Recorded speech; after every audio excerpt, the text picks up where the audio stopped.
रसूल खुदा हज़रत मोहम्मद मुस्तफ़ा सल्लल्लाहु अलैहि वसल्लम की खिदमत में हज़रत अली मुर्तज़ा मौजूद। सवाल किया नबी अकरम ने, ए अली ये बताओ, अगर तुम्हारे सामने कोई गुनाह कर रहा हो और बदतमीज़ी कर रहा हो, तुम क्या करोगे? अब हमसे अगर कोई इस तरह का दीनी सवाल करें तो हमारा तो जो जिहादी जज्बा है वो जाग जाएगा। हम तो जाकर फ़ौरन से उसको तबलीग करेंगे, नहीं मानेगा तो उसकी गर्दन उड़ा देंगे, नहीं मानेगा तो जिंदान में डाल देंगे। ऐसे जज्बात हो जाते। अली शेर खुदा ने शाह फरमाया, या रसूल अल्लाह, अगर कोई बदतमीज़ी कर रहा होगा, कोई बदअखलाक़ी कर रहा होगा, कोई ऐब अपने जाहिर कर रहा होगा, मैं उसके ऐब को छुपाने की कोशिश। फरमाया फिर वो ये काम करे फिर क्या करोगे?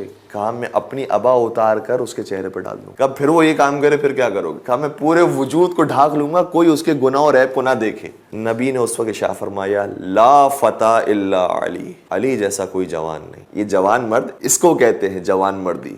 वो नहीं होता कि जो शक्ल सूरत के अंदर जवान हो जाए वो जवान होता है। नहीं, अली अगर 60 बरस के भी हो तब भी ला फता इल्ला अली।